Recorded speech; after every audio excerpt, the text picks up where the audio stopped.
Hi everyone, today I'm going to show you guys how to pasteurize milk at home. I have a source for raw milk and I managed to get like about 4 liters.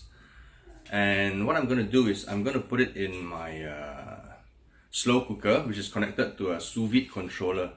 So the idea is to maintain a temperature of about 63 degrees Celsius or 145 degrees Fahrenheit for 30 minutes, and that will actually kill all the bacteria and be safe to drink the milk after that. And after that, I'm going to use the milk to make cheese.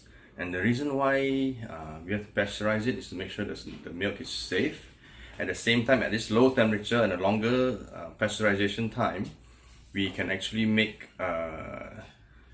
maintain you have good curds from the milk to make cheese. If you heat it up at a high temperature or you boil the milk, then that milk will not be suitable for making cheese. Okay, so let's get on to it. Okay, so this is my setup. I have I think it's a 5-liter slow cooker, and the plug is connected to my Cordlo sous vide controller. So what happens is there's a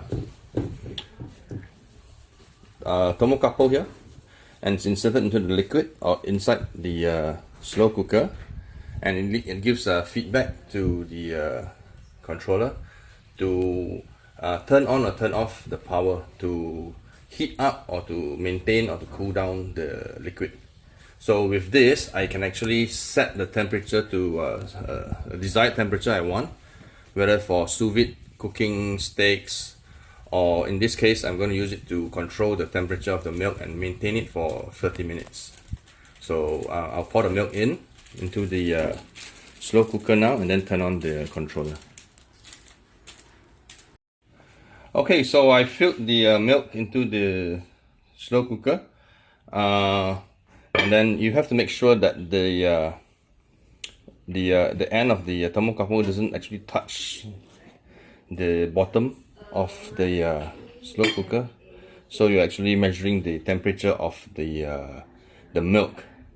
And then next, let's set the temperature to the desired temperature we want, which is 63. Actually, it's 62.8. It's fine. Yeah, so this is slowly going up the temperature. It's 48.7. So I've set it to automatically hold it for 30 minutes, and then later on we'll put the milk after 30 minutes at 62.8 into an ice bath to cool it down to about 30 degrees. Okay, so it's reached the temperature and the countdown is starting. So it's going on for 8 minutes. After 30 minutes, I will turn it off and put it in the ice bath. I'm confirming that the temperature is, I'm using a thermometer here to measure, to make sure that it's actually 63 degrees. So you can see a bit of cream, milk fat forming on top. Yeah. Okay, so the 30 minutes is over. So I'm going to put the milk into an ice bath to cool it down to about 30 degrees. Okay, so we're going to make cheese with the milk. I've taken out about 500 ml of milk for just to drink. We're making coffee and stuff. And the rest of it I'm going to make into a cheese. So I've got this mesophilic culture, which is sort of bacteria you add to milk to make it acidic. And I'm waiting for the temperature of the milk to reduce to about 30 degrees Celsius, and then I'll add in about 1/16 of a teaspoon, just a little pinch of culture, stir it in and let it set for about maybe an hour or so. And afterwards, then you need rennet. Rennet is used to curdle the milk, so it separates into the curd and the whey. So I'll use about maybe less than a tablespoon of this and stir it in, and then wait for it to set again. Okay. Temperature is now about 30 degrees. So we can add the culture. So it's very little. It's about maybe this much.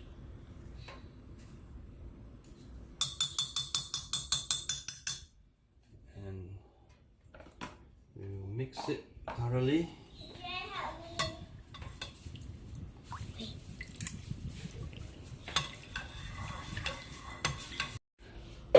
Okay, after 1 hour, we have to add about 1 tablespoon of liquid rennet.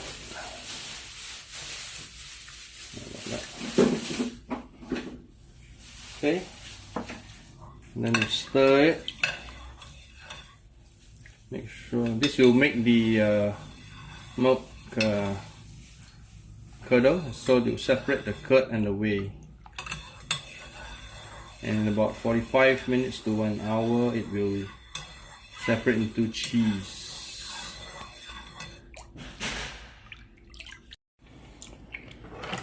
Okay, looks like the curd has set. Let's test it.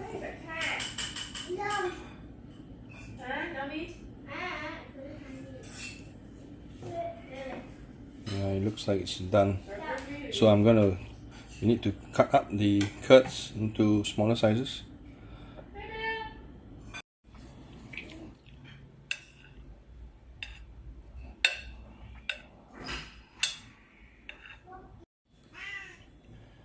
Okay. So let's cut it up.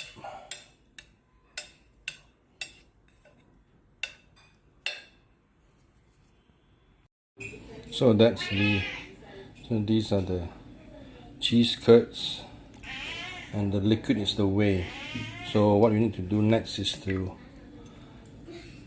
separate the two.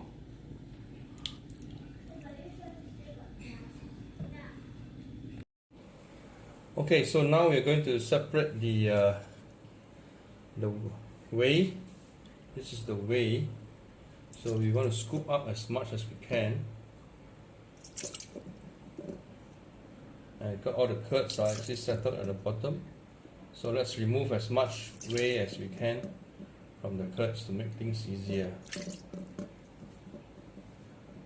Okay, so we've scooped up as much whey as we can now.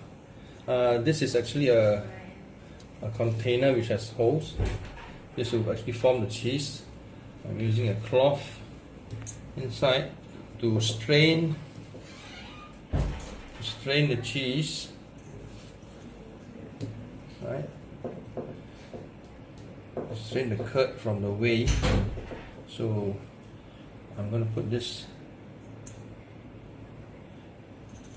over here, and then we'll try to pour this, strain it through.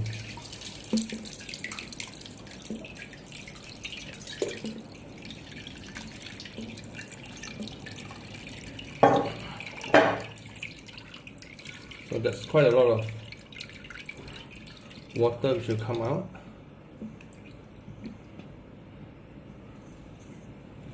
Okay. So we're gonna let it strain for a while, so we can get most of the water out. Okay, so we've separated most of the whey from the curd.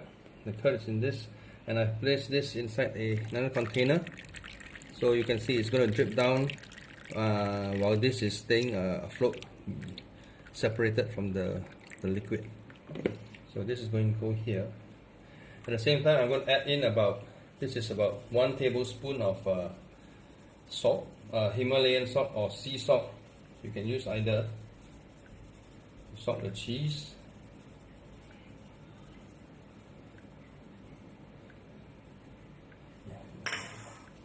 And I'm going to mix it through with a spoon. Okay, so I'm stirring in the salt at the same time. It's helping to release some of the whey at the bottom. And after this, we will let this sit and drip or dry out for about 8 hours at room temperature. So let's look at the cheese in the morning.